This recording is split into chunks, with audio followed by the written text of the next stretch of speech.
Good afternoon. I call this hearing to order. Today, the House Committee on Veterans Affairs is gathered to assess the implementation status of the community care requirements under the Mission Act, including the technology that will support the program. The impetus for this hearing is a report prepared by the U.S. Digital Service at the request of Dr. Melissa Glenn of the Office of Enterprise Integration. Before we discuss the report, I want to establish a few items for the record. First, I had hoped that the U.S. Digital Service would be here today to discuss both the work it is doing at VA in general and specifically its work on this report. I want to be clear that I believe USDS is doing good work at VA and in other federal agencies. USDS is filled with very talented individuals who have heard the call of public service and are attempting to help fix very challenging technology problems. Although the administrator of USDS was invited, it appears that the Office of Management and Budget, OMB, had a role in Mr. Cutts or his staff not being here today. I have to say that I am disappointed in this result, and I urge OMB to reconsider whether its bureaucratic internal processes are actually serving the government and the taxpayer well. If Congress is prevented from conducting legitimate oversight because of unnecessary bureaucratic hurdles, then it is a real problem. I hope we will have an opportunity to hear from USDS at a future hearing and to learn more about the work the Digital Services team is doing at VA. Second, I understand that there are sensitivities involved in USDS's role in advising agencies on technology. We want agency staff to speak freely to USDS and for USDS to be able to provide unvarnished advice because we want agencies to succeed at their technology projects. We want agencies to have the room to fix known problems before it endangers an entire program. The committee understands that this report was not meant for the public, but it is now in the open. And as the committee responsible for overseeing the implementation of one of the most significant pieces of veterans legislation, we are compelled to ask questions about it. This is what brings us here today. Third, I want to be clear that this is a fact-finding hearing. We have invited VA leadership here in order to exchange information and to have a robust discussion about the state of implementation. I want you to understand, Dr. Stone, Dr. Glenn, and Mr. Giffer, that I want to have an open and honest conversation. And if there are things that the committee needs to know about, such as resources, implementation timelines, or the real state of the technology, this is the time to share that information. We want transparency. Veterans expect and deserve transparency. And this is because when we talk about technology at VA, we are talking about more than technology. Information systems at VA support the very backbone of the mission of VA. These are systems that directly impact veterans' lives, their health, and their ability to access the benefits they have earned. The Mission Act is a big mandate, and we need to get it right.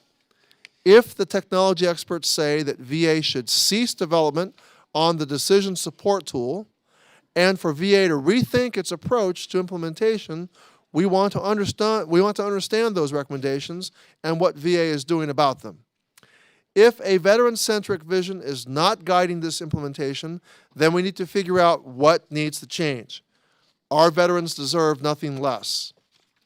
So I want to thank the witnesses for being here today, and I look forward to their testimony. And with that, I now recognize Dr. Rowe for his opening statement. Thank you, Mr. Chairman. I welcome the opportunity to be here this afternoon to discuss implementation of our new Mission Act Community Care Program. That program is intended to take the place of many disparate community care programs that the Department of Veterans Affairs uses today and create a streamlined process for veteran patients to be referred to community providers.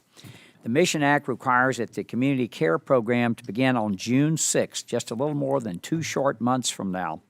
I know that Secretary Wilkie and his team are working hard to meet that deadline. However, the United States Digital Service, USDS, issued a report last month that was highly critical of VA's implementation of the law to date and called into question VA's ability to ensure timely access to care for veterans using authorities Congress provided under the Mission Act. Some of the media reports, especially the headlines about the report, were downright alarming.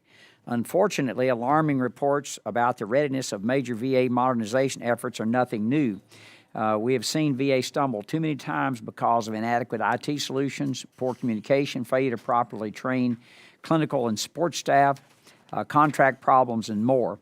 This committee has done a deep dive work into all of those areas in the past, and I'm sure that we'll continue this moving forward. But in the meantime, veterans are counting on us to deliver. You've heard me say before, and I'll say it again, that I believe in taking the time to get things right, not just get them in a hurry. I said it in December when I chaired the first oversight hearing regarding Mission Act implementation. I will say it again now. I would rather VA postpone implementation of this program than to rush to implementation in name only and have veterans pay the price for it. I do not want to repeat the mistakes that were made with respect to the GI Bill last year. As such, I'm taking the digital service findings seriously, and I'm focused on solutions. The way I see them, they fall into three general areas. First, there are concerns about decision support tool, the eligibility determination software under development to support the community care program. Second, there are various critiques of the strategic decisions VA made with regard to the community care network contracts. And thirdly, there are continued alarms that VA needs to institute better interoperability capabilities with community providers right now. I think the digital service recommendations are right on target with respect to interoperability and the need to use data standards in what are called application program interfaces, or APIs, to jumpstart interoperability with community providers' electronic health records. Cerner will undoubtedly improve interoperability, but the nationwide rollout is 9 long years away. We're 60 days from getting started. We are working on legislation that would create a competitive interoperability strategy to make sure we resolve this problem as soon as possible. I look forward to discussing that bill in a future hearing. As for other concerns detailed in the report, there is no doubt that the rollout of the new community care program will bring with it its own set of complications that VA will have to overcome. The same could be said of any new endeavor. Transformation is never easy, especially for an organization as large and complex as VA. I want to hear today how VA is preparing clinical and support staff on the front lines for the rollout of this new program, how they're training them on the new processes, procedures, and systems that they will need to work with, and how VA will mitigate any setbacks that may occur to prevent disruptions to veteran care. As to DST, my understanding is this new system is meant to create an automated system to replace a manual process that's been used for a number of years. If done well, the DST would make processing veterans' eligibility more efficient, but its failure or delay means continuation of the status quo, not the falling off of some sort of cliff. The digital service report raised the possibility of a worst-case scenario that the VA's daily appointment capacity nationwide could be reduced by 75,000 if DST usability issues are as severe as the report suggests. I want to be sure that we leave this hearing today absolutely clear on what would have to happen for the worst-case scenario to come to pass. My understanding is it would entail rushing DST into use after inadequate testing, that only doctors are permitted to use the DST rather than nurses or medical support personnel, and that VA employees try to use DST with web browsers other than Google Chrome, and that a glitch between those other web browsers and VA's EHR cannot be fixed. I want you all to know this is not an infomercial for Google, but it sounds like it'd be a good idea for everybody at the VA to download Chrome. Now that we have this report out in the open and we're discussing these issues, my sincere hope is that we can help VA work through them rather than arguing about them later about what happened. With that, Mr. Chairman, I yield back. Thank you, Dr. Rowe. Before I recognize, not recognize myself yet, Dr. Stone, you're recognized for 5 minutes. Good afternoon, Chairman Takano, Ranking Member Rowe, and members of the committee. Thank you for the opportunity to discuss the implementation of information technology systems that will support the new Veterans Community Care Program under the Mission Act. I'm accompanied today by Dr. Melissa Glynn, Assistant Secretary for Enterprise Integration, and Mr. James Gaffer, Assistant Secretary for Information Technology and our Chief Information Officer. The Mission Act is an unprecedented opportunity to increase veterans' empowerment over their own health care and to drive the entire healthcare industry forward on behalf of those that we serve. Under the Mission Act, veterans and their families will be able to choose the balance of VA-coordinated care that is right for them. Our job in VA is to ensure that the VA healthcare system is so exceptional that it earns the trust of America's veterans, and they therefore choose VA. We know that veterans who are given the opportunity to choose their care from VA or from the community will typically choose to stay with the Veterans Administration. That's because research has shown that the VA provides care that is as good as or better than what veterans can receive in the community. While we increase veterans' empowerment and choice with community care, we're continuing to invest in our direct care delivery system and will use tools provided under the Mission Act to ensure that high-quality, direct VA care is readily accessible for veterans who choose it. VA's recent achievements in expanding access to care are supported by new authorities under the Mission Act that focus on underserved facilities, recruitment, and retention of healthcare providers. We are, in fact, the only healthcare system in this industry to make information about quality and access to VA healthcare fully transparent to our patients, and we will continue to increase that transparency. While our vision is to ensure veterans choose VA for their care, we are committed to successfully implementing the expanded community care options under the Mission Act. VHA Community Care has partnered with information technology staff to design technology improvements that will streamline the process of identifying which veterans are eligible for community care. Because of the importance of the Mission Act, VA has welcomed broad input on how best to implement these major programmatic changes. That's exactly why we asked U.S. Digital Services to review the development of the Decision Support Tool. Digital Services has offered VA value in past initiatives. While I acknowledge the draft report, I reiterate that VA will be ready to offer veterans community care under the Mission Act on June 6th. Once it goes live, the Decision Support Tool will improve efficiency for VA providers, making referrals by helping to simplify decisions about community care eligibility. But the tool is not essential for implementing any of the new provisions of the Mission Act. VA is planning to develop, test, and deploy the Decision Support Tool by June 6th. In the event that any technical challenge occur, VA will be able to make eligibility decisions using existing and enhanced methods and tools. Veteran care will not be disrupted. VA's actions to modernize our systems and leverage the opportunities in the Mission Act will place VA at the leading edge of healthcare evolution. We are committed to building both the trust and the health of our patients, and will continue to advance options that empower them to receive care when and where they need it. Your continued support is essential to providing this care for veterans and their families. Mr. Chairman, this concludes my oral testimony. My colleagues and I are prepared to answer your questions. Thank you, Dr. Stone. Dr. Stone's full written testimony will be included in the hearing record.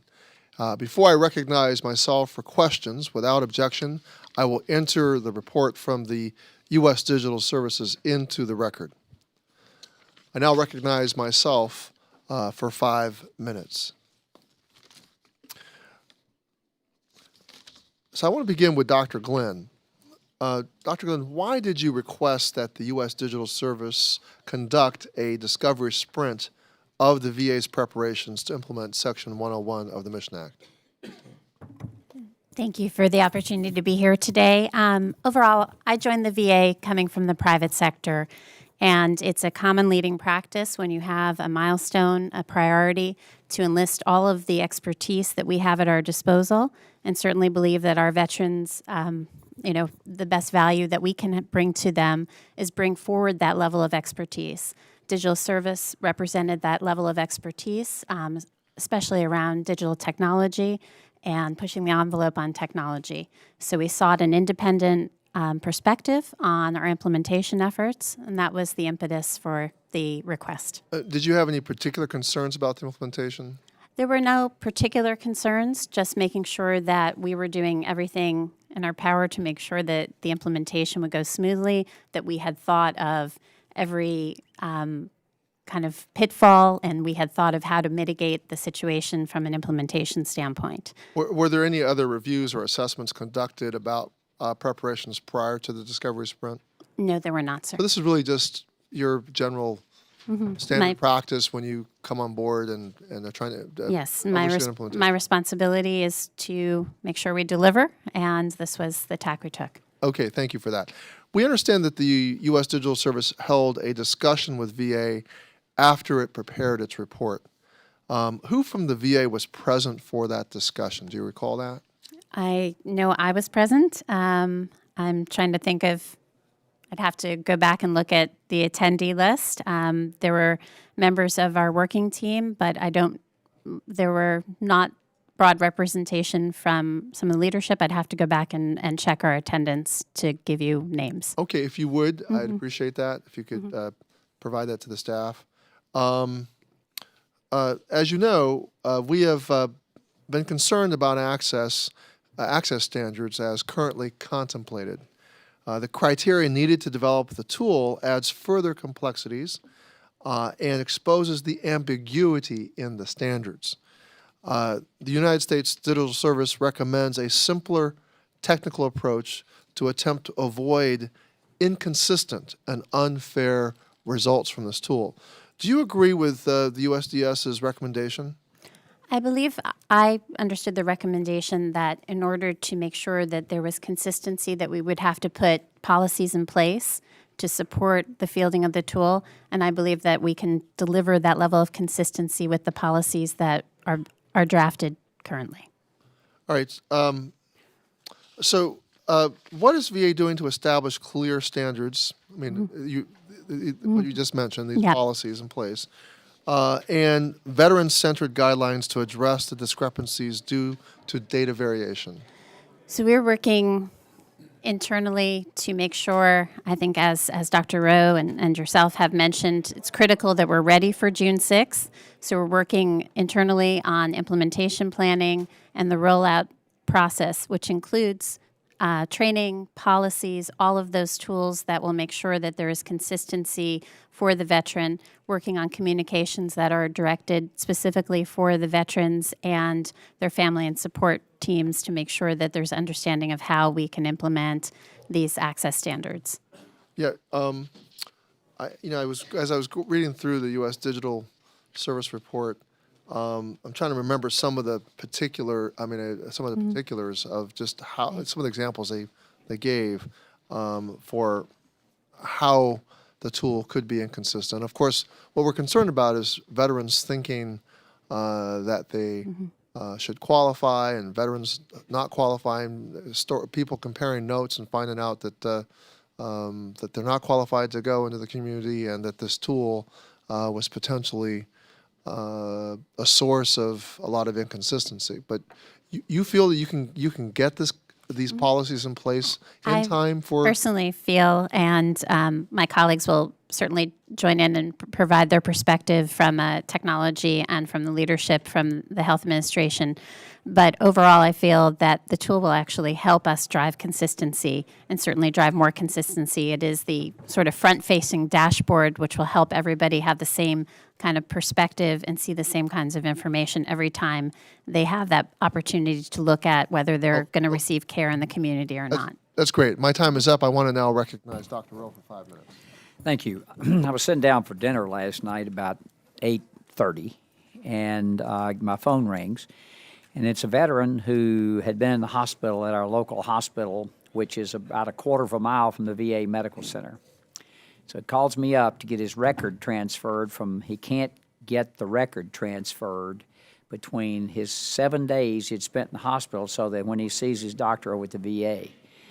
We're having that problem now 2 months from, so how are we going to make sure that there's a seamless flow of information? Anybody can take this between the outside providers, because if this doesn't work, then the whole system won't work. It will defeat what we're trying to do if we can't do that. One simple thing is get that information from me on the outside back to the VA and vice versa. That happened last night. So certainly this is exactly the problem that we've dealt with for decades across medicine. And one of the things we're doing there's 11 separate information systems that we're implementing as part of the Mission Act. Some are out there already, some are in further development. But the ability to move medical records right now is dependent upon the participation of various community providers in our health information exchange. One of the support we could get from the committee, we would hope, is that good discussion with the community providers about participating in our health information exchanges, so we're not forced to either fax or hand carry records back to the VA from community referrals. And this is you, Dr. Stone, you said this, but I want to make sure we get it on record. How confident are you that the VA is on track to enact the Mission Act Community Care Program on June the 6th as required by law? And the second part of that question is, you mentioned something in your testimony. If it didn't work, if the digital system, the new system didn't work, that existing and enhanced tools could be used. What does that mean? So let me answer the second half of that first, sir. We fielded last October a provider listing software system. That provider listing software system included 30 and 60-minute drive time calculations. That's been in use since last October. Now, since at least 2013, under the PC3 program and then under the Choice program in 14, our providers and our provider care teams have been working hard to adjudicate 40-mile distances for veterans as well as wait times of 30 days. What you've asked us to do under the Mission Act is to take some different access standards in order to adjudicate whether the patient's eligible to go out. That work's going on every day today. What the decision support tool does is automate it. So if I'm seeing you as a patient and make a decision to send you out for orthopedic care, that when I make that decision in VISTA or CPRS, our current electronic system, a pop-up comes up that I need to use the decision support tool. When I click on that, the whole thing pops up and gives me all the information I need on a single screen. But if that fails, or that system is just not at the point that it should be, all of the software systems that are necessary to support the referral of you to a patient or to an outside provider are in place. Okay, so that, and you feel comfortable that you'll be ready to go 60 I do, sir. And how will the experience of a veteran patient who's seeking community care referral and VA employees who will be authorizing community care referrals differ on June the 5th before the Mission Act Community Care Program is implemented and on June 7th after the Mission Act Community Care Program is? What difference will they notice, if any? The mainstay of VA healthcare is the patient-aligned care team. And what I mean by that is the physician, the nurse, the assistants, the schedulers that all work with that provider and that veteran in order to provide care.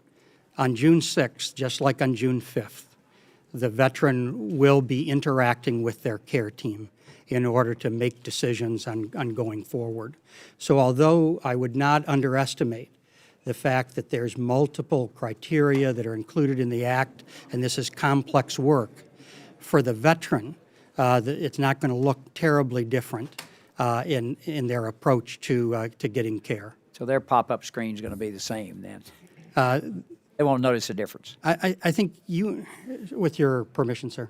Then I'll go back. For you and I as clinicians, we've spent our whole career with people calling us up saying, what do I do?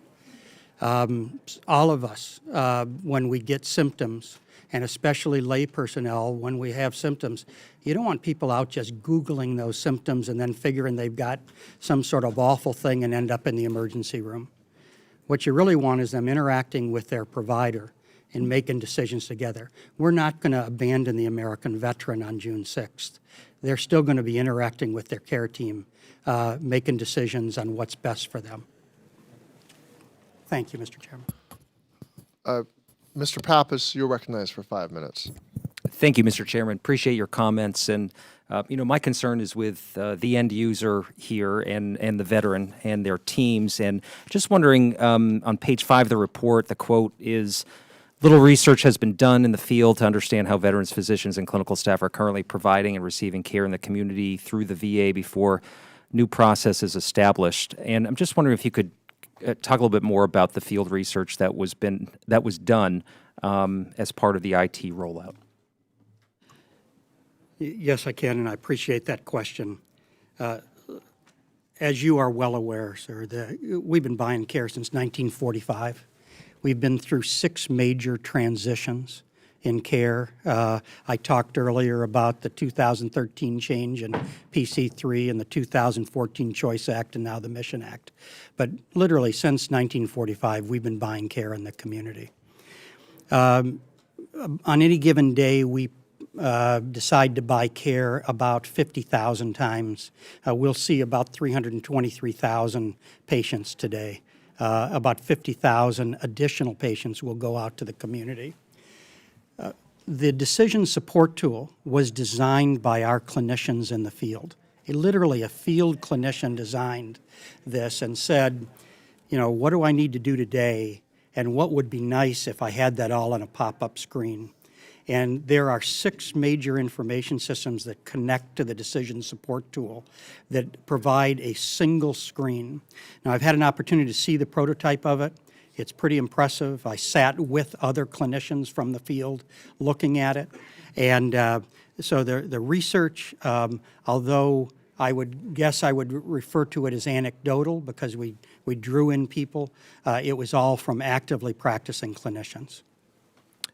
And, if there are delays in further development or deployment of the new IT systems, I guess do you have contingency plans of how to stay on track, and do you potentially anticipate any further funds transfer requests to make sure things hit their mark and are on schedule?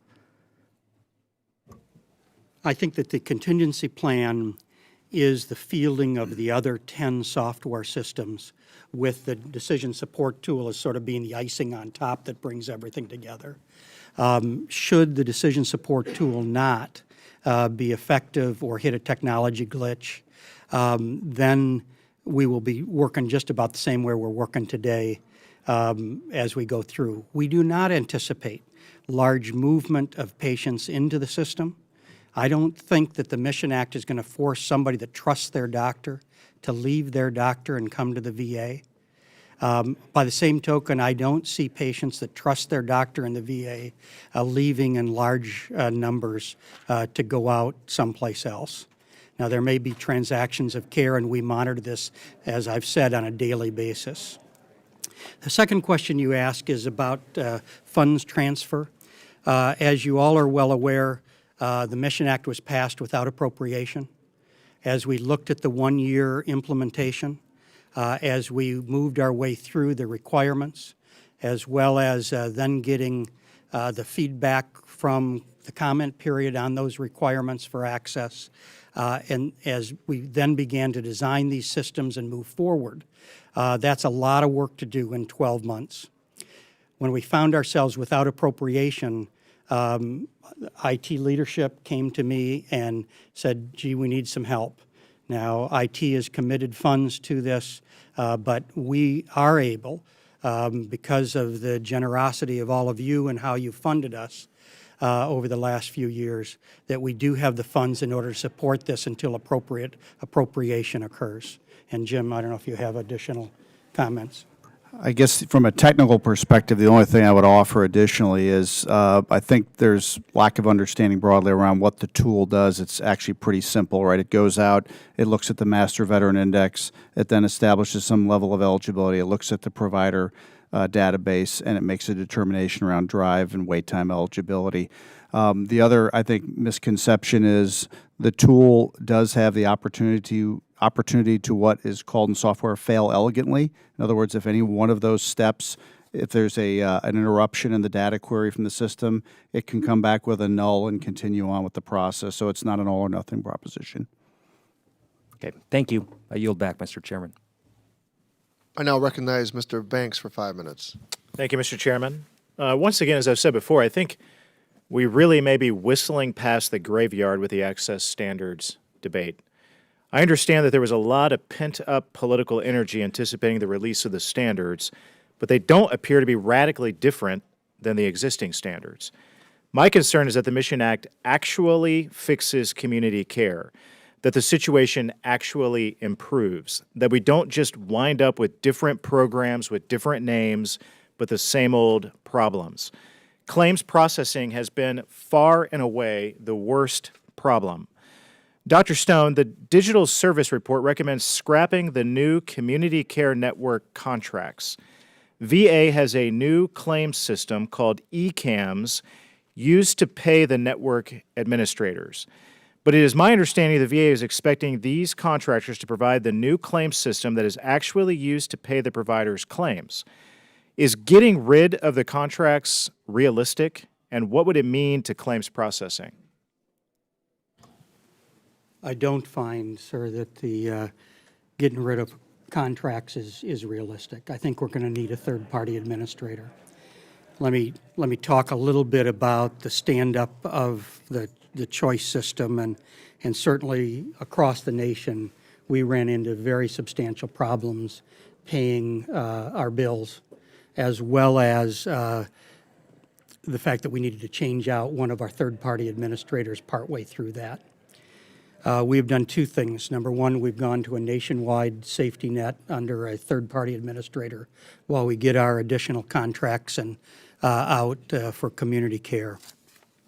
Secondly, we have moved from processing from about 140,000 claims a month to 1.7 million claims in the month of March in paid claims. So we've dramatically increased the amount of claims that we're paying. We will still need a third-party payer. We have two systems coming online. One is ECAMS, which you talked about, which our non-network providers will be paid from. The second is something called the Community Care Reimbursement System, CCRS, which will literally pay our third-party administrators and monitor their work. Those two systems are, the first ECAMS is in production in VISN 19 and will expand in the next few weeks over the entire system. It's operating very well. The second, the Community Care Reimbursement System, is a new system that will be completed in the month of May.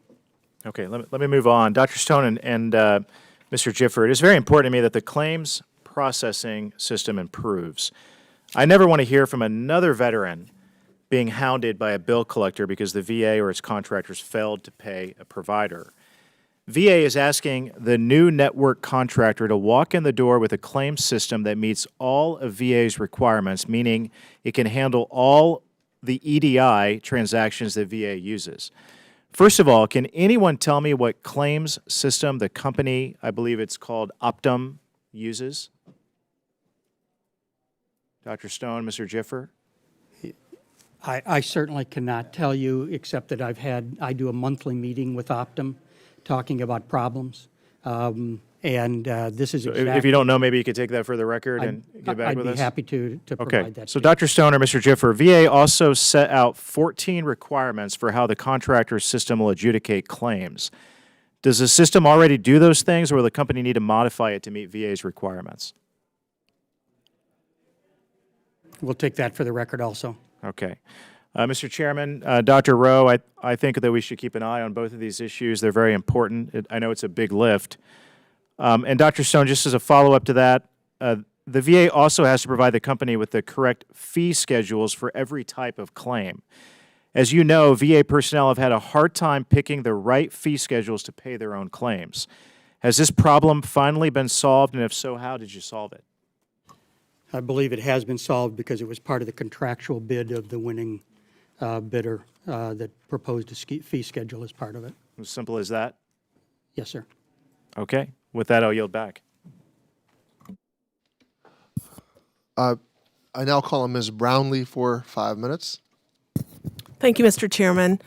Thank you all for being here. And, we obviously, this piece of it for implementation of the Mission Act obviously is critically important. And it was certainly concerning, I think, to all of us here on the dais to read this USDS report. And just, in the executive summary, it says really right up front, it says to stop the development on DST as it's currently implemented. And it goes on to talk about the interoperability with the 6 legacy systems and then goes on to say that, adding this eligibility work to the already time-constrained physician in a worst case could increase each appointment by an estimated 5 to 10 minutes, forcing physicians to see approximately 3 fewer veterans each day, and ultimately decreasing the VA's nationwide capacity by approximately 75,000 appointments daily. That's a concern for me. When I read that, I think, and particularly we have an oversight responsibility to say we should stop right here and now until we can get some assurances, and not just trust, but real honest-to-God assurances that we are moving ahead, understanding some of these recommendations that are coming out from this report, and moving down a path of success. And so I guess my question, Dr. Stone, you had said that this was all designed but with the input of practicing physicians, but then, the report gives some quotes from various physicians, and one of them says, these people are out of their minds. They aren't housekeepers, doorkeepers, or garage men. Saying, are you really going to ask me to do all of this, sort of enforcement and who's eligible, who's not eligible? So, it raises my concerns. We don't have a great reputation when it comes to IT within the VA, and so I guess my question is, how are you going to give us assurances that you are traveling down the right road, and at the same time able to meet these deadlines? It seems to me that if you have a way of interacting. If you don't meet the June 6th deadline, you've said you have a way of addressing that you'll do it the way you're doing it now, and interacting with a physician team and making, good, solid clinical decisions down the road. But if we don't meet that deadline, we can do that. But so I understand there's a backup here, but should we be just doing that now and taking a deep breath, doing it as we are doing it, and taking a deep breath and making sure that we're doing this properly to ensure that we are going down a road to success? It's a long-winded question, I understand, but Congresswoman, it's exactly the question. This is complex work that you've asked us to do, and I wouldn't underestimate it in any way. There's a lot of new requirements, there's a lot of new pieces to it, and in essence, every single veteran that we're seeing needs to have adjudicated, are they eligible to go out? And I would say, are we concerned? Yes. Do I think that the decision support tool will make life easier when it comes into fruition? Yes. That said, the Choice Act expires on the 6th. I have no ability to buy care if we don't go forward. We must go forward with the Mission Act on June 6th. And that said, I think your expectation of me is to be transparent, especially when I'm concerned. What I have to say to you is I'm very, very pleased that the team has been working closely with IT, that we've gotten a third party to take a look at us, that's given us a really hard look, hence we're sitting here. But And I applaud you for doing that, too. most importantly, it was a chance to take a good, hard look at ourselves. And so are we concerned about the complexity of work? Absolutely. But I am optimistic we're going to get this done now. That optimism is not a blind optimism. It is an optimism by the fact that we've gotten our provider automated system out into the field last October, and our providers and our care teams that I referred to earlier are using it today, and they could call up the 30 and 60-minute drive time today. So. Well, I thank you for that, and I appreciate your confidence, and I hope that we can interact more frequently as we move forward in the next couple of months. I apologize that I'm over my time, but I hope that we can, communicate closely over the next few months to keep us informed of the progress. So sorry, Mr. Chairman, I yield back. Thank you, Ms. Brownlee. Who's next? Ms. Rattawagon, you're recognized for 5 minutes. Thank you, Chairman Takano and Ranking Member Dr. Rowe, for holding this hearing. I want to thank the panel for being here. I also want to welcome my constituent, Ms. Lisa Tuato'o, who's all the way in from American Samoa on Homeland Security business. I appreciate everyone's work here to ensure that the Mission Act implementation is going smoothly. And as I've mentioned in previous hearings, I also appreciate that the VA is really making an effort to meet the unique needs of those in rural areas as well as the U.S. territories through the community care contracts. So my question is for anyone on the panel who can answer. What is the status of the community care network contracts? And what are you doing to ensure that the transition from the PC3 choice contracts to the CCN contracts will be as seamless as possible for veterans, community providers, and VA staff? And also, what do you think are the major differences between the current PC3 choice contract and the CCN contract that members should be aware of? So the status of the contracts are as follows. Region 1 in the northeast part of the United States is in the process of implementation with Optum, as you heard previously. The major difference in that contract is a stable payment levels tied to Medicare. And so I think that that's the major change, as well as probably about 140 other data points that we've walked through with the vendor as we've gone forward in improvements in how we interact with each other, and we'd be happy to lay those out for you in separate session. Region 2 and 3 are under protest. They were awarded and then protested. We anticipate in the month of May they will come out of protest. Certainly I would not suppose what the effect is of the protests, but we are hopeful. Region 4 will award in the next few months. Those bids are back in. That is the western half of the United States. Those bids are all in and being evaluated, and I probably should say nothing more about that at this point.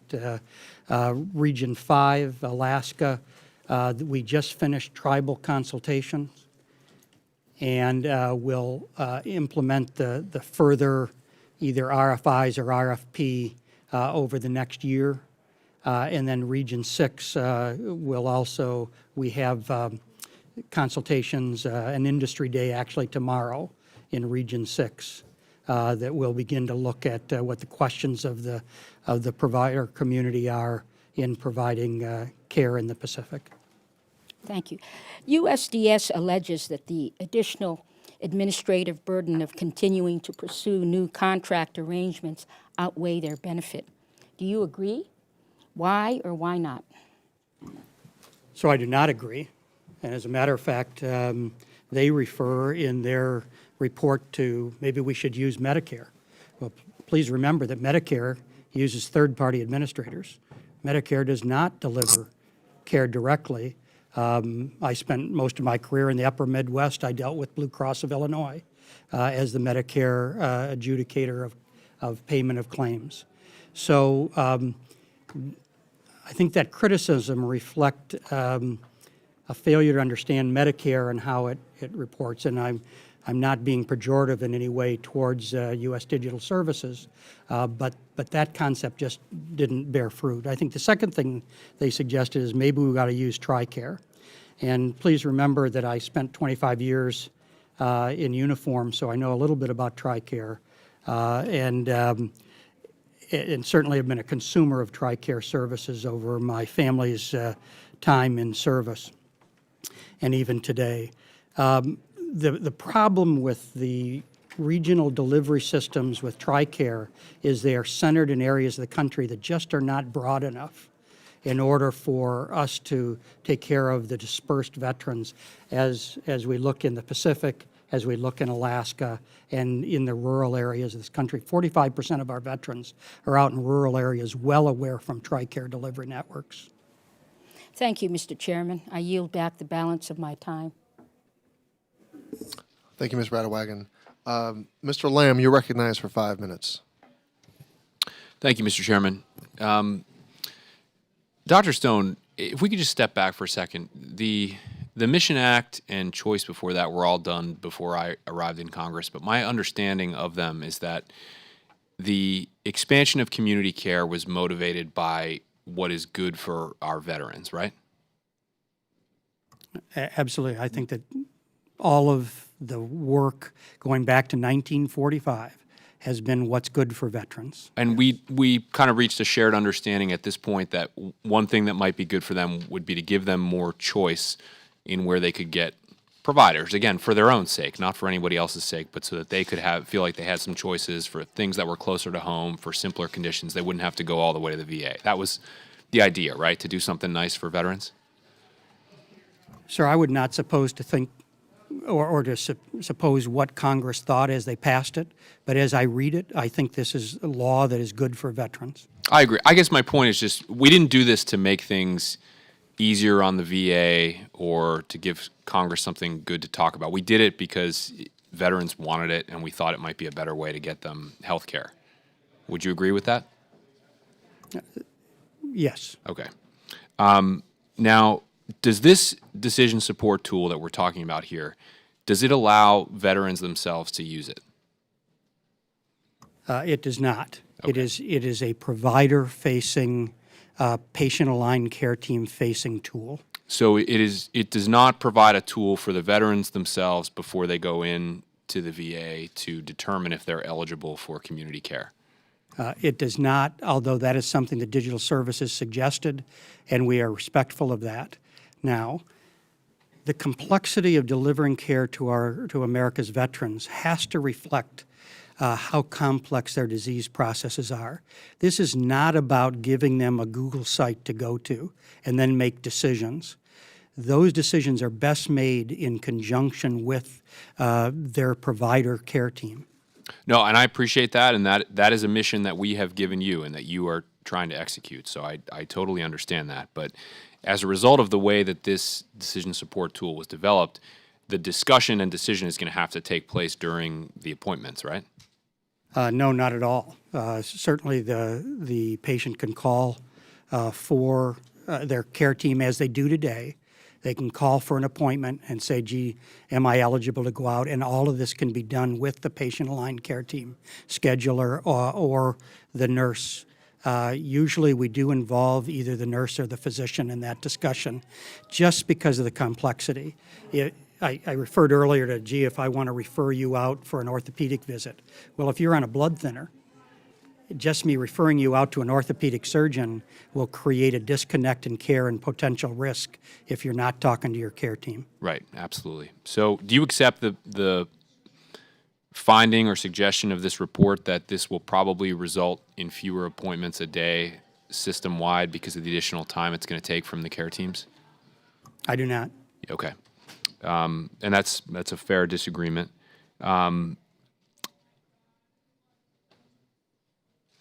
If I'm trying to think how I want to ask this.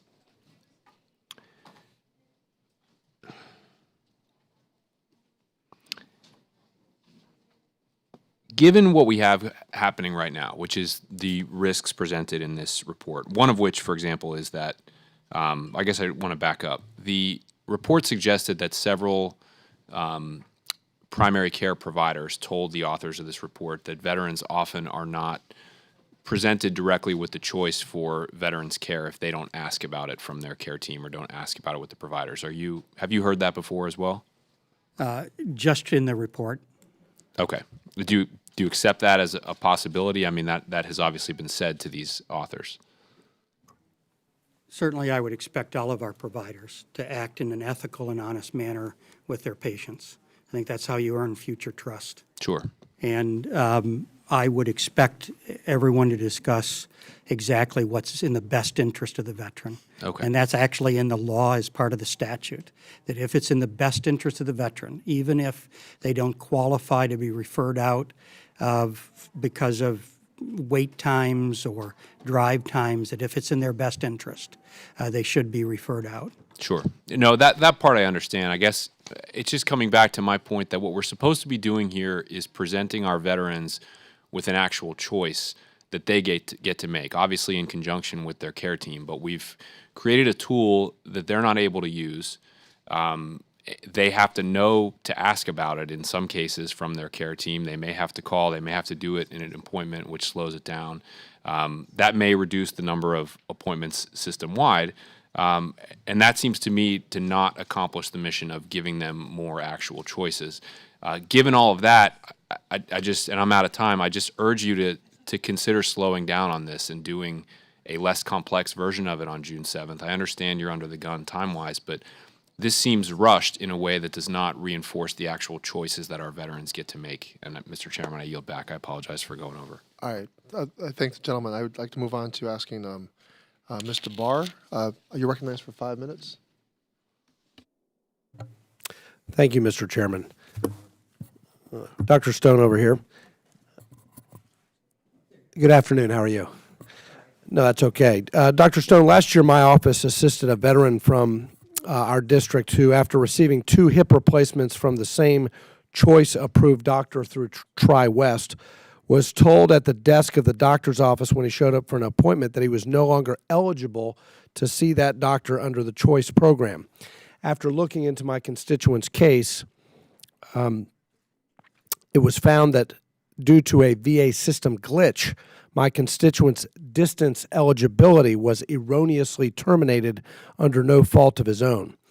How is the VA going to ensure that veterans are not going to be arbitrarily kicked off of the eligibility rolls for the community care program, particularly with the issues being highlighted by the rollout of the decision support tool? So I think this is exactly what I was talking about in the provider profile management system that we rolled out 6 months ago, and have begun to look at that, getting ready for June 6th. That is a generally used tool across at least 13 states and 20 healthcare systems in that 30 and 60-minute time. We've got really good data that we currently have on our wait times, on the 20 and 28-day wait time that the Secretary has ordered as part of the access standards and the eligibility to go out. What we don't have good data yet is the wait time in the community. It is just not as transparent as we are in VA. Now, in the decision support tool, when we looked at the prototype, it pops up our wait time as well as any information on the distance from the home address for the veteran in the 30 and 60-minute software system, as well as any information eventually when we accumulate it on wait times in the community. So in essence, that provider team scheduler will need to make a phone call with you, the veteran, in front of them to find out how long it's going to be before we can get you in before you leave the office. And this DST is an automated system, and so and I think my veterans would want to know the role of human beings in checking the system. And so the next question I have was, what role will VA personnel play in reviewing the accuracy of these determinations, and then also when there's a change in a veteran's community care eligibility? So I think that we are comfortable with the work and transparency that we've been doing for a number of years on wait time, how many days wait there is inside our system, and the accuracy of that data. It appears that the 30 and 60-minute tool is going to be solid just because it's been used for many years in the commercial space. But your question really relates to how are we going to manually override that and check it? Right. So in other words, if the veteran's pretty confident that he or she would meet the criteria, and for whatever reason the digital tool, the decision support tool rather, makes an alternative, a different determination, how can there be an appeal? How quickly can the veteran question that automated determination? Yeah, so that automated determination is also going to be overseen by your provider care team.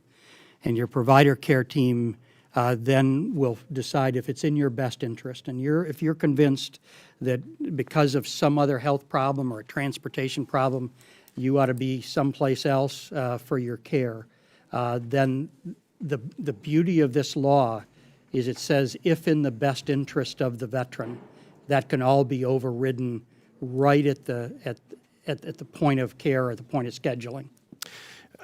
As you know, one of the flaws with respect to implementation of the choice program was a failure to properly communicate with and train VA staff regarding expectations, processes, procedures, et cetera.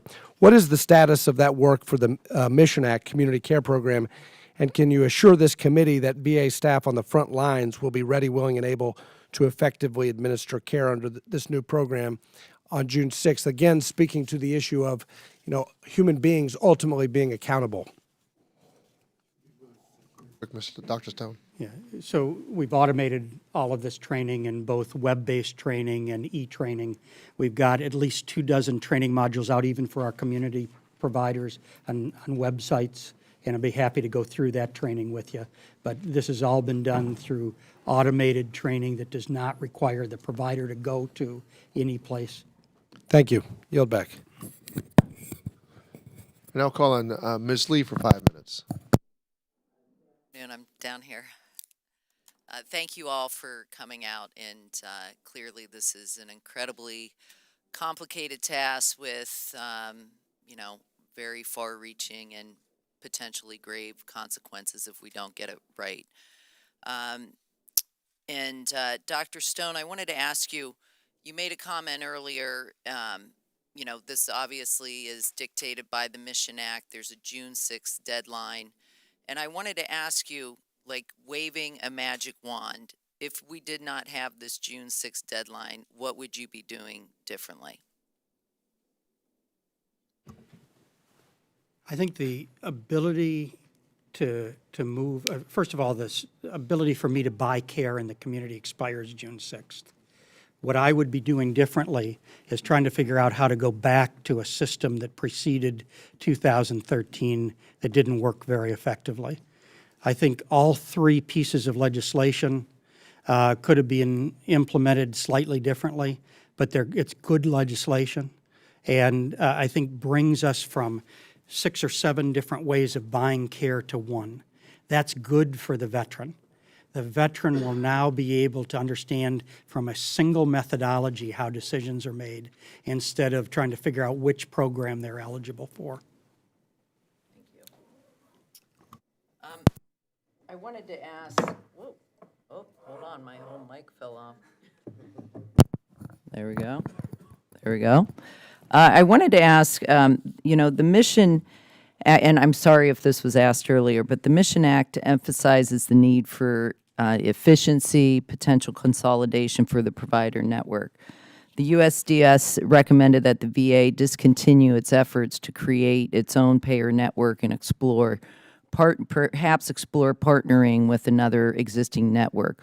What's the response to this, the VA's response to that recommendation? Congresswoman, we did go over that previously. Let me say to you that the two recommended systems that they suggested were Medicare One. Medicare does not run its own delivery system. That's done through fiscal intermediaries out in the commercial space. The second is TRICARE. And the problem with TRICARE is it's just not broad enough because of the rural nature of many veterans. 45% of veterans are in rural space. Are you exploring any other opportunities?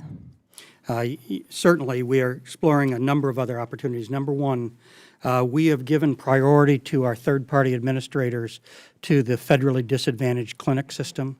We have over 900 providers that are in the federally disadvantaged clinic system that participate with us. In fact, we will buy this year almost $750 million worth of care through those federal clinics.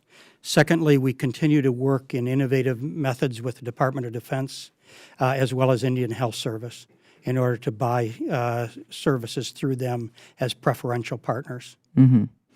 And finally, the USDS also recommended using resources to have like a concierge approach to managing care, essentially closing the loop with the veteran-centric approach. What's your response to that recommendation? I think that's exactly what we're trying to move to. I think if you were seeing me as your provider, you would get me involved in a concierge approach of what is best for you, what are the nuances and difficulties of care. Because of the extraordinary amount of pain we deal with across the veteran population, in chronic pain, degenerative diseases of the spine, hips, and knee, it requires a concierge approach to every one of our veterans. And I think this goes back to Congressman Lamb's question of what you want is a veteran-centric approach to this care. Thank you. I yield.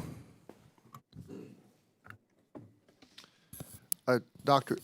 Dunn, I recognize you for 5 minutes. Thank you very much, Chairman Takano. Dr. Stone, it's good to see you again. I want to describe my district briefly to you so you understand. My situation, I have 19 largely rural counties, a couple of CBOCs, one VA hospital. The vast majority of my veterans, there are 70,000 veterans living in my district, the vast majority of them, per force, meet all the choice requirements. I mean, you just know they aren't within an hour's drive of specialty care. And it's the specialty care specifically I'd like to address. We never turned away a veteran in my offices, but I will say that our accounts receivable with the VA habitually were in the 180-day plus range. There are a lot of physicians who will not tolerate that, can't tolerate that really in their offices, and so the reimbursements become the problem, and it does. Choice of provider goes away if there's no reimbursing the other specialty providers there in the district. So what I'd like to know is what are we going to do to make sure that this problem ends, that so that we don't have the problems with the veterans going out seeking care and there's no reimbursement. Congressman. First of all, your district is one of the most rapidly growing areas we have in the country when it comes to veterans. Veterans are seeking that area of the country. And we're nice to our veterans. We like them down there. Thank you, sir. Secondly, the primary corporate structure of the physicians providing care to veterans in your district and many areas of the country is small businesses. They cannot carry 180-day accounts receivable. So for that reason, Community Care has been working hard to increase the number of claims that they're processing on a monthly basis, and I monitor that on a weekly basis of where they're at. And I'm pleased that we've moved, and I said earlier, from 140,000 claims a month to over 1.7 million we'll approach 2 million claims processing a month and begin to exhaust this backlog. As the system grows, we will need to continue that growth, and therefore I've authorized the expansion into a third-party claims payer that will move us towards the goal of at least 90% of claims paid within 30 days. We would be very grateful for that. That would certainly be a change that we would experience. And I'd like to know that we have some recourse offline. We'll talk to your offices, some recourse to talk to when I do get complaints from my district, from the care providers on the civilian side. Sir, And we can talk about that offline. But. I know that wasn't presented as a question, but please understand that we recognize the fact that unless we have credibility as a payor, we cannot maintain a delivery network. And our providers in the community deserve better than that. We understand each other. Let me ask you also if you will nail something down for me. I'm a little fuzzy on this. Is it only the physicians who are using the DST, or is it your mid-levels, nurses, administrative personnel, contractors? Who gets to use the DST? You're exactly correct, sir. It's the entire patient-aligned care team. Okay, so it could be not the veteran, scheduler. but anybody else in the VA, basically, who does patient care? Exactly. This is not unique. It could be the telephone scheduler. It is not just the physician. So if I, as a physician, make a decision to refer you out for some sort of episode of care, it may be that the nurse that's working with me that day, the physician extender that's working with me that day, will pick that up and finish that work. This is not simply the physician who needs to do that. Now, we have talked to a number of physicians that enjoy doing all of that work right up to the point of picking up the phone and calling the referring office for an appointment. We don't have a lot of those. So thank you very much. I appreciate your reassurances, Dr. Stone. Look forward to working with you, Mr. Chairman. I yield back. And so does my. Now recognize Mr. Bilirakis for 5 minutes. Oh, he's not here. I now recognize Mr. Watkins for 5 minutes. Thank you, Mr. Chairman. I have the honor of representing Eastern Kansas, rural communities, think communities 3,000 people and less. So the Mission Act is very important to us. Thousands of rural veterans in Eastern Kansas live outside the VA medical facility areas. They need community care options, and the Mission Act is imperative. So, Dr. Stone and Mr. Jeffer, which IT systems do you consider critical to implementing the Mission Act by June 6th, and which IT systems are not? So all of them help. All of them help, right down to those systems and program integrity for us to detect fraud. So all of them help, and together they make our life a lot easier in order to do this. None of them can we operate without. Now, it just makes it a more inefficient system, and this is where we acknowledge digital services concerns. I think you bring it all together and you lay DST over the top of it, it all works pretty well, but every one of them, we're still going to be delivering care on June 6th if every one of them failed. Thank you very much, Mr. Chairman. I yield my time.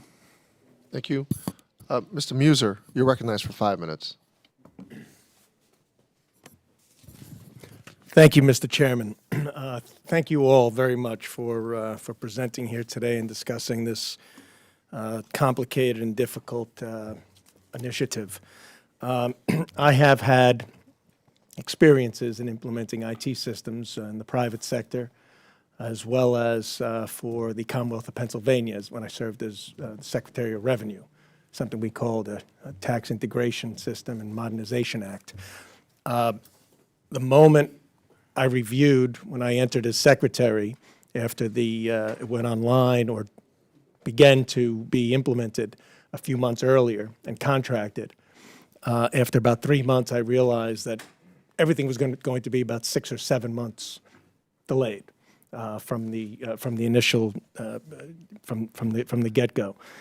So I certainly can understand a system like this and running into some shortcomings and some particularly from contractors, then perhaps overstating what can be done in a perfect scenario. I also recognize very clearly the backgrounds of all of you, just incredibly impressive. Thank you for your service, and thank you for what you're doing now. Dr. Stone, Assistant Secretary Jaffer, all right, and Dr. Melissa Glynn. I won't go through your resumes, you probably did that before, but incredibly impressive, and clearly you're the right people to be handling this very challenging task, which is very important to all of us. I, as well, in my district, Pennsylvania's 9th, I have 80,000 plus veterans. We have 2 VAs, one the Lebanon VA, which does a terrific job for our veterans, as well as the Wilkes-Barre VA. So again, very appreciative and understanding. Now, the USDS assessment did point out 3 areas. Number one, it says your IT systems to automate veterans' eligibility determinations for community care. That's clearly important. I'll leave it open to whoever would like to respond to that, and maybe you did earlier, my apologies. But where do you think you are versus their assessment, or just honest, your honest look at where things are right now? And when do you think you'll get to where you'd be satisfied? Congressman, as I came on in January, the decision had been made that, as you know, probably from your experience, you have to manage a program according to a certain set of risk parameters, cost, schedule, and performance. This one was clearly falling into the schedule bucket. As you said, too, with the delays that you've seen in IT systems, you know that information technology serves to automate and support a business process. And so when you look at 1 year to accomplish everything that's in a very complex statute, and then all the activities that have to occur, from the regulations to eliciting user requirements to, from there on forward, that's quite a lengthy flow if you're going to get it right. And so I would tell you that I'm confident we will have the functionality by 6/6 for the decision support tool. I think when you look in the report, you're sometimes left with choosing, making a binary choice. We talked about the ability of the system to fail elegantly across the different criteria that's going to look at, so it doesn't just blow up and cease. Alternatively, I would say as well that we certainly looked at, and within VA, we are going to an application program interface architecture, right? Applications are the wave of the future. We are going to the cloud. Again, managing that program to risk, we just couldn't get there fast enough from January to June 6th. Now, that said, there is a parallel development team that is taking those requirements around that legacy architecture and developing it on an API basis. So it's really not an either or, it's an and. It's just, again, managing the program to a schedule risk. All right, very good. I'm going to jump to the third that they mentioned here regarding health record exchange with community providers. That certainly sounds like a bit of a challenge. Maybe you could just address that in the remaining seconds. I know at the HIMSS conference in Orlando in January, the entire medical and healthcare community really looks to the VA to be a leader in this area. So we are, again, via our API approach, we are rapidly, and we're a leading adopter of the FHIR standard, the Fast Healthcare Interoperability Resource Standard. Again, the entire market is looking to the VA to develop that and kind of put its weight behind it. Because I think, again, as someone that served in uniform for 28 years and then migrated to VA with putting my paper records over, and no one thinks that that's a vision of a future of that we all want to be a part of. And so, whether it's those health information exchange opportunities and those standards are things that we are rapidly adopting, and as Dr. Stone sort of alluded to, bringing our community care partners into that. And part of the reason for that too is around the proliferation of electronic health record systems. Someone corrected me a couple weeks ago. I thought it was on the order of about 80 systems, and they said no, it's about 400. and different electronic health record systems. Well, thank you. You have many veterans counting on you. Let us know how we can help, and I yield back, Mr. Chairman. Mr. Bergman, you're recognized for 5 minutes. Thank you, Mr. Chairman, and thanks to all of you for being here. Now that Mr. Gaffer, right? Colonel Gaffer, retired. Recovering. Well, that's there's no such thing as a recovering Marine. And maybe retired. We know that one of the challenges that we have in any system, but especially, let's say, related to the United States military, the challenge of balancing, maintaining legacy systems while we overlap and implement next-gen systems. So now you're in the VA system. I am hopeful that you'll bring that tenacity that you had as a Marine to the urgency to truly seek a balanced blending of the legacy with the next gen, whatever it is we're trying to do, and not look at life just linearly. We're going to do A, then B, then C. We're probably doing all three of them at the same time. We're just running at different speeds. So let's take, for example, here as to the two community care network contracts that are under protest currently.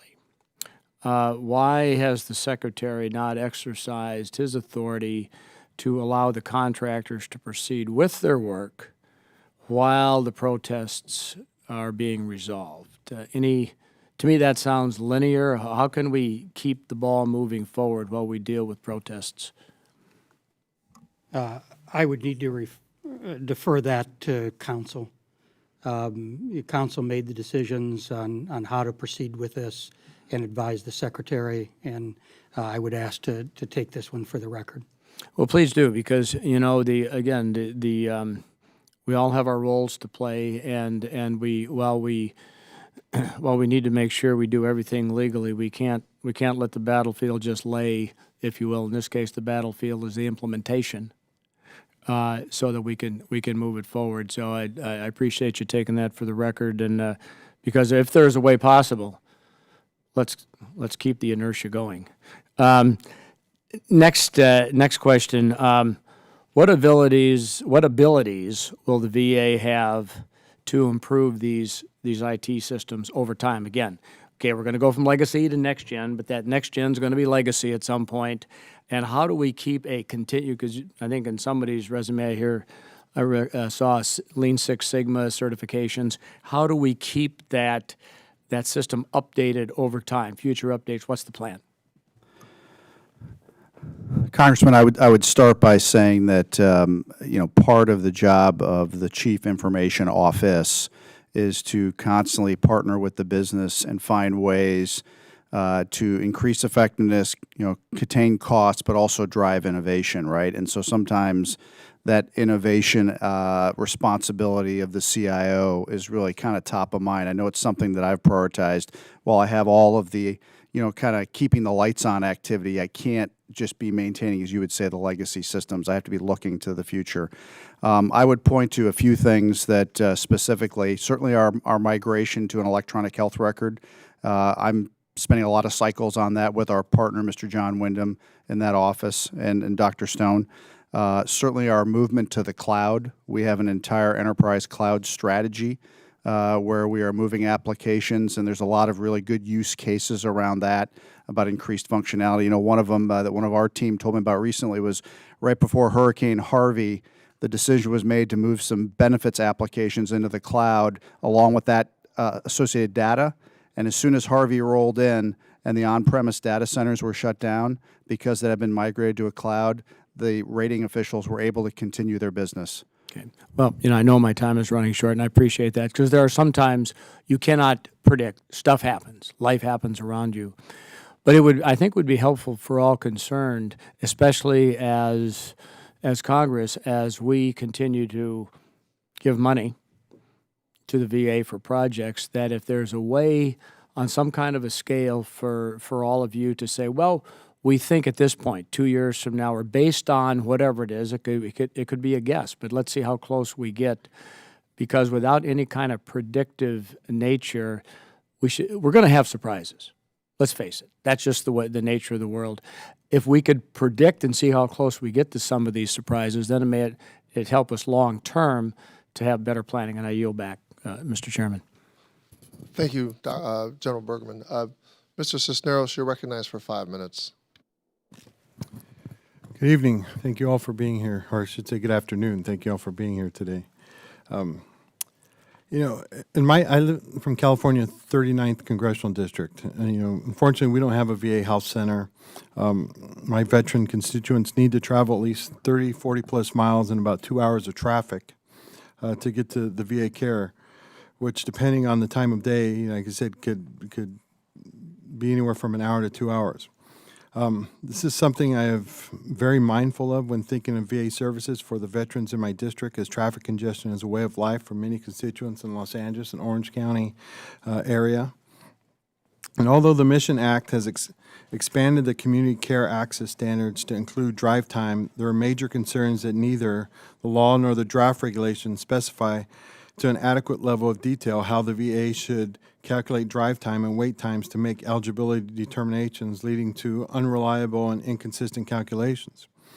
Additionally, the USDS report finds that much of the data necessary to determine eligibility is currently housed across several VA systems that don't interoperate. However, the VA only gave itself 12 weeks to develop the decision support tools meant to address this. It's a big concern of mine.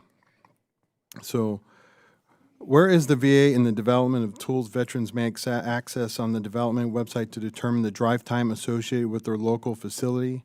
And is the VA open to adopting a people-centered approach in this field, providing the most liberal interpretations possible for eligibility criteria as recommended by the USDS report? Congressman, we appreciate the nature of the drive times in that area of the country. There are many areas of the country that we've struggled with drive times and various different drive times at different times of the day or different times of the year. We struggled mightily with the 40-mile limit just because of geography, that 40 miles in an area like the Pacific Northwest may be just completely untenable, whereas in the Montana it may be fairly acceptable in an area that's that you're able to get through. So as we adjudicate this and as we work these, the actual 30 and 60-minute drive time is a commercially available system that has been linked to one of our programs and is in current use today. So we're comfortable at its accuracy because it's been used for many, many years, including in the state of California, to assess the adequacy of the Medicaid system. And so the California Medicaid system uses the same software system. So we're comfortable with its accuracy, but remain respectful of the fact that different times of the day are pretty tough to get around the area that you represent. Mm-hmm. Congressman, I just wanted to address your technical concerns, and I think this was before you stepped in potentially. There are certainly three systems that are at the core of what the decision support tool has to reference in order to help the clinician and the veteran, reach this best medical interest decision.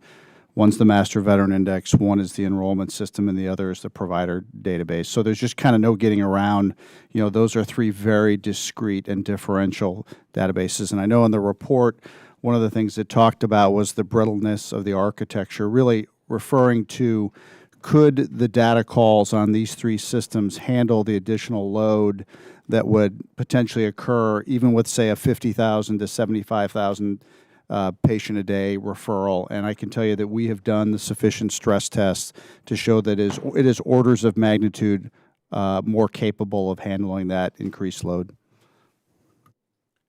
Okay. On another, just kind of changing the subject a little bit, the overachieving findings of the report also said the need for a veteran-centric vision for implementation. For technology implementation, this translates to a user-based approach. In this case, the user is both the care team that has to manage the eligibility determination and the veteran whose care is at issue. Do you agree or disagree with the assertion that the VA leadership has to define what community care should be from a veteran's perspective? Congressman, I think that's exactly what we've done. The VA's foundational service is to be veteran-centric and to recognize the nuances of service and the injuries that it causes, even injuries that can't be seen.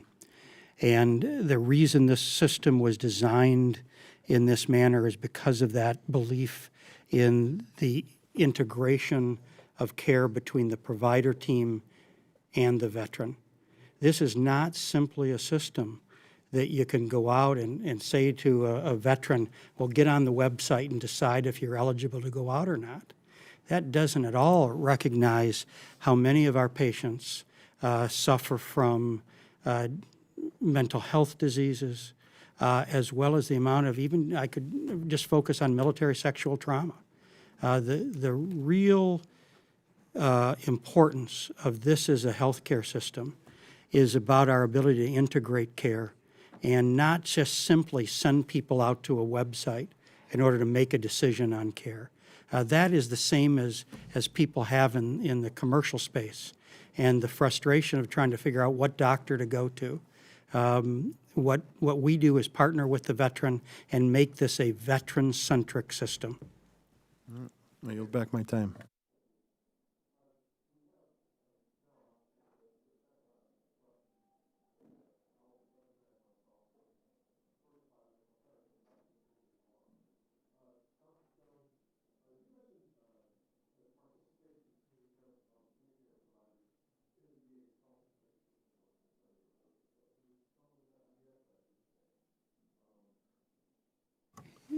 Sir, That they may or may not participate? Is that the there are issue? areas of the country where Medicare participation is very low, Alaska.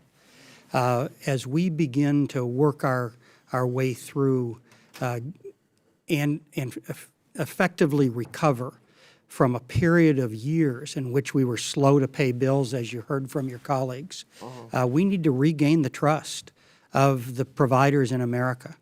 And so I do worry about the willingness to participate in our system as we regain that trust. Okay, so that wasn't about the health information systems, the That was not, sir. ELH. So that was okay. No, that strictly related to the fact of, are we paying the right rates to earn your trust, and are we paying in a timely manner, and are we giving you a bundle of care that is appropriate? I understand now the issue. Okay, I want to ask you about the patient-aligned care team initiative within the VA and the workflow that entails.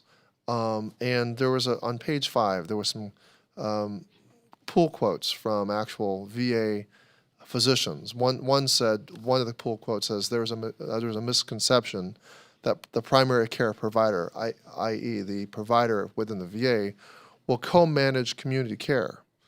And there's a sense of resentment about that. And he says, I will instruct every one of my primary care providers not to do this. And I believe that's coming from a place of the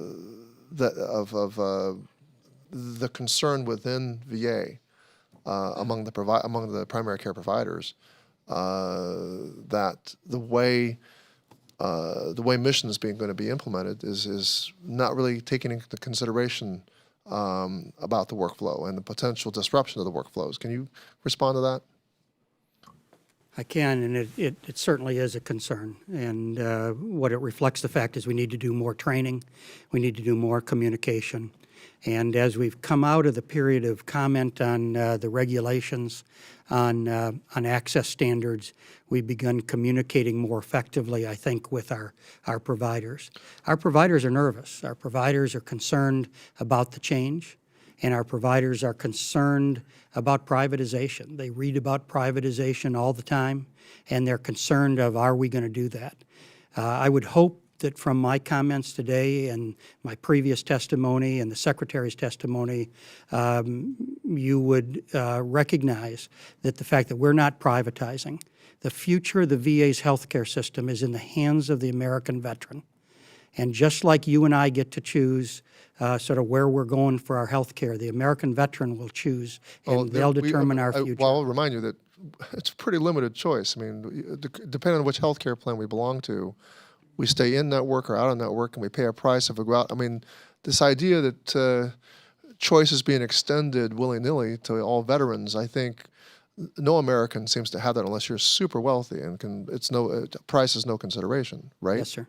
So I want to be careful about the language we're using, because I think people in the leadership of the administration often throws it out there, and I think it's misleading, because we're not looking at unfettered choice here, and it's to create a sense of like the charter school movement. I mean, I also have problems the way we talk about choice in that context as well. So I hope that we're retaining the coordinating role of the VA, and it's not sort of being outsourced to some sort of technological formula that we're looking also. I mean, I'm concerned about how much, we don't even know how much all this is going to cost in terms of what these access standards will do to the cost of care. And that's, I think, the concern, is that will it raise costs so much in private sector care that it's going to hollow out existing internal capacity.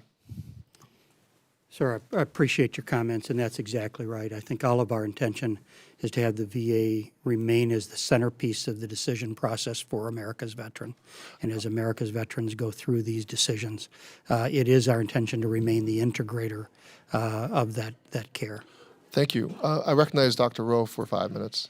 Thank you, Mr. Chairman. I'll just briefly say, look, I'm a veteran, and I've been a patient, and like any other veteran or patient, civilian or not, I'm going to seek out the best care that I feel for me and my family. That's what I'm going to do, and I think that's what veterans will do. And as you started out, Dr. Stone, VA care in most places is as good or better than the community, and I think that sale itself will keep people in the VA. Where I live, the veterans are very happy with it.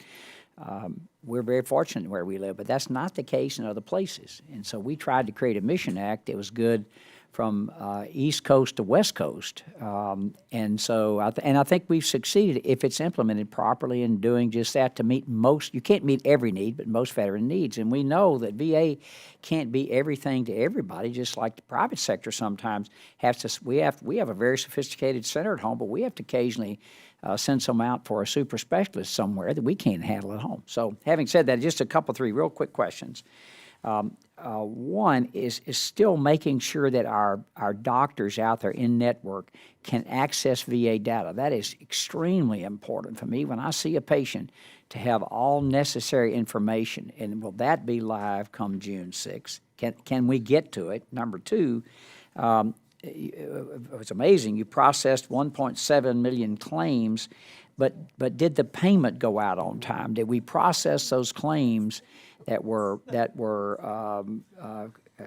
clean claims, and got the check out the door for those folks? Because I talk to people all the time who have hundreds of thousands of dollars of back claims to VA. First of all, the community care referral and authorization system allows us to move data to the community providers. Okay. So that to your first question, yes, I think one of those software systems of the 11 I talked about moves data out in an effective manner to you as a provider if I'm sending somebody to you. Secondly, it is my understanding that the 1.7 million last month was not only authorization, but also payment of claims. And then thirdly, we need to know the status of the clinical networks, because we asked VA in 2014 to do something no organization could do, just put up a nationwide network together in 90 days. We also asked Mission in 365 days to put this network out, and the contracts are just not going out. Are your partners that have gotten these contracts? Now, I know there are two that are being held up right now. Is that network going to be ready to go? Because once again, if that network's not ready to go, it won't work. So this is exactly why when I came last summer to this position, we stood up the Tri-West nationwide system as a safety net to begin building across the nation a delivery system as our other vendor went away, and then to hopefully use that provider network as our next generation of community care comes on board to actually facilitate a rapid and smooth transition. The other thing that Digital Services did in their report is they actually questioned continuity of care. Please understand that we've been through this a number of times, including as HealthNet stepped away, and we will not disrupt the care if we've authorized a bundle of care for somebody that's got ongoing chemotherapy or ongoing dialysis. We're not going to disrupt that care. Because really all the veteran patient cares about June 7th. I come down to the VA and I need an appointment. Can I get an appointment? That's all they really care about. That's right. And the goal, sir, in community care and in all of VA is to take on the administrative burden of this ourselves and to make sure it's invisible to the veteran and we're just meeting the veteran's needs. I appreciate you back. Thank you. Ms. Brownlee, you recognized for 5 minutes. Thank you, Mr. Chair.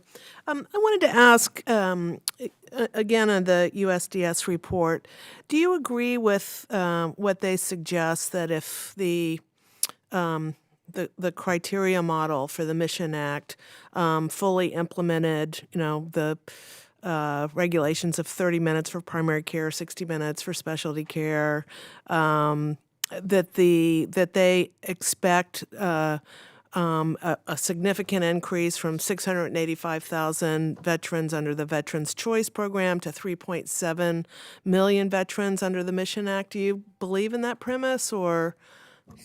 It is my belief that they got that from our actuaries. I'm not really sure the source of the 3.7 million, Congresswoman, but I would bet it's from our actuaries. Now, there's so does something that else mean that's good data, or? I think it's good data. I think it's good data. I think that already today, every single veteran we're seeing, we're looking at these criteria based on 40 miles and 30 days. We're just changing this to 20, 28 days and 30 and 60-minute drive times.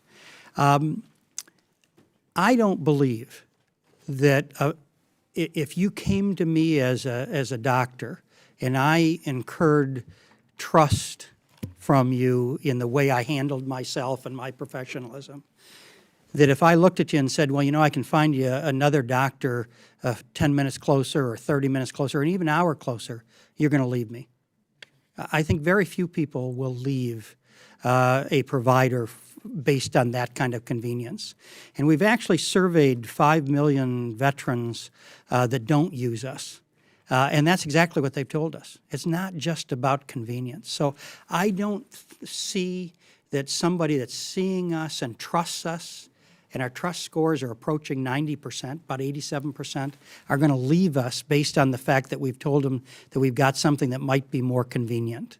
Now, if they've never interacted with us, I think that's different, and I think that that's a different discussion. By the same token, I don't see people that are out in the community already looking at the Mission Act and saying in great numbers that they're going to come in to see us because of something that's in the Mission Act. I don't think people leave your doctor for that reason. Now that I've said that, let me say to you that it appears in the first 6 months of this year that we've grown by 1 million visits. Not only that, 100,000 veterans have joined us that weren't with us 6 months ago. So I think we've got to watch it. We've got to communicate with you. I think we owe you, as part of Oversight, really predicting what the future looks like. But I don't think there's that 3.7 million number. We should be concerned that droves of patients are going to leave us. Thank you. Thank you for that. And just one last question in terms of the PPMS. These acronyms always just drive me absolutely crazy. Reading all this stuff, I have to go back and figure out, what that acronym means again. But with regards to that, so the wait time in the community can vary day to day, week to week. So the question is, how will the VA ensure that the PPMS data is current so that eligible veterans are able to make informed decisions about where they obtain their health care, and how frequently will this system be updated to ensure it's providing the most accurate and up-to-date data? Congresswoman, I am not, I would have to take that one for the record. I am not in a position to tell you exactly how those updates occur around that database and that data element, but I can take that for the record. Very good. Yeah. Thank you. I yield back. Thank you, Ms. Brownlee. Well, I want to thank all the witnesses today, and we look forward to working with you, your staff, and the USDS in the future.